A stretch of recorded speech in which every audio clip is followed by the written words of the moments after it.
आणि तुम्ही जर देवाला शोधलं तर तुमचं हृदय आनंदी होईल. Beloved people, माझ्या जमलेल्या प्रियांनो, times are very, very bad. हा जो आत्ताचा काळ आहे ना, अतिशय वाईट काळ आलेला आहे. Times are so bad इतका वाईट काळ आलाय ना आता, that seeking God once a year will not do. की आता वर्षातून एकदा देवाला प्रार्थना करून काम नाही होणार. Seeking God during only festival time will not do. आता फक्त सणासुदीला देवाला शोधून काम होणार नाही. It's not going to work. नाही नाही, तसं नाही होणार आता काम. Those days are gone. ते दिवस गेले बेटा, When people were more disciplined, जेव्हा लोक सुद्धा शिस्तीत राहायचे, people were moving with love and care, लोक प्रेमानं आणि काळजीनं राहायचे, and evil was not much around. आणि अरिष्ट व दुष्टाई फारशी नव्हती. तो काळ आता गेला. आजचा काळ फार वाईट आहे. Today's world is different. आजचं जगच फार बदललंय हो. It is full of violence, आजचा काळ, आजचं जग किती हिंसेनं मारामारीनं भरलंय. full of hatred, इतका तिरस्कार, इतका full द्वेष of selfishness. आणि इतका स्वार्थीपणा. Bible says बायबल म्हणतं in Romans 1 verse 30, रोमकरास पहिला अध्याय 30वे वचन, in the last days शेवटच्या काळात there will be backbiters,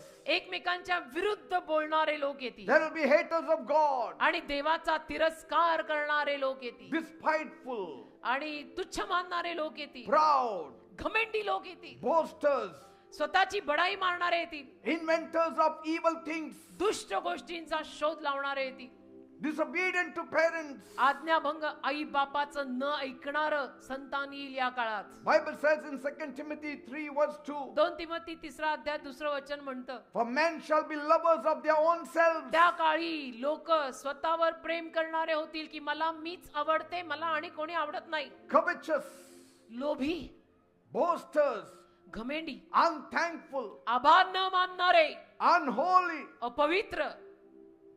That's why असा काळ येणार जो आता ऑलरेडी आलाय. म्हणून I encourage you all, तुम्हा आलेल्या लोकांना माझ्याकडनं एकच प्रोत्साहन आहे, seek God daily. देवाला रोज शोधा. नाही तर या काळात आपण नाही टिकणार. देवाला रोज शोधा. If you want to survive, जर तुम्हाला या काळात टिकायचं असेल, seek God daily. देवाला रोज एक का होईना प्रार्थना करावी लागेल. Bible says बायबल म्हणतं in 1 Chronicles 16 verse 11, एक इतिहास 16वा अध्याय 11वे वचन, seek the Lord and his strength, seek his face continually. परमेश्वराला शोधा, त्याच्या सामर्थ्याला शोधा, त्याचे मुख निरंतर शोधा. Today man seeks everything but God. आज मनुष्य सगळं शोधतो, सगळ्या मागे लागतो, पण त्याला देव नाही आठवत. Some seek for good job, काही लोक चांगल्या नोकऱ्या शोधतात, good wife, चांगल्या बायका शोधतात, good husband. चांगले नवरे शोधतात, Some seek for good food, काही चांगलं भोजन शोधतात, clothing, चांगले कपडे शोधतात, shelter. चांगलं घर शोधतात. Some people want others to understand them, काही लोकांची इच्छा असते की बाकीच्या लोकांनी मला समजून घेतलं पाहिजे, to love them, त्यांच्यावर प्रेम केलं पाहिजे, to care for them. माझी काळजी केली पाहिजे त्यांनी.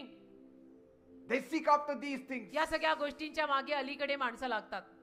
They want to spend quality time with their family. आज माणसांना चांगला एक वेळ, चांगली वेळ आपल्या परिवारासोबत घालवायची इच्छा होते. Man seeks for a quality life, आज मनुष्य चांगल्या दर्जाचं जीवन शोधतोय, a peaceful life. शांतिमय Jeevan शोधतोय. One seeks that he may have good health. एखादा असा मागतो की मला चांगली तब्येत मिळावी, The other seeks for some money. आणि कोणी म्हणतं की नाही मला जरा पैशाला बरकत असावी. Still others seek for promotion. आणि कोणी असतात जे म्हणतात नाही मला जरा नोकरीमध्ये बढती मिळावी. असं प्रत्येकाचं वेगवेगळं आहे. I'm telling you, मी सांगतो मात्र, seek God first. तुम्ही पहिलं देवाला शोधा. All these things will be added to you. बाकी या सगळ्या गोष्टींची भर तुमच्या आयुष्यात पडेल. Matthew 6:33. मत्तय 7:33. पण अलीकडे झालंय उलट. Seek first the kingdom of God and his righteousness. मत्तय 7:33 मध्ये लिहिलंय सर्वप्रथम देवाचं राज्य आणि त्यातील धार्मिकता शोधा, All things will be added to you. आणि बाकी सर्व गोष्टींची भर तुमच्या जीवनात पडेल. And tonight I want to tell you, आणि आज रात्री मला तुम्हा लोकांना सांगायचं आहे, you don't need a guru to reach God. तुम्हाला काही गुरुची वगैरे गरज नाही देवापर्यंत पोहोचायला. You need God to reach God. तुम्हाला देवाचीच गरज आहे देवापर्यंत पोहोचायला.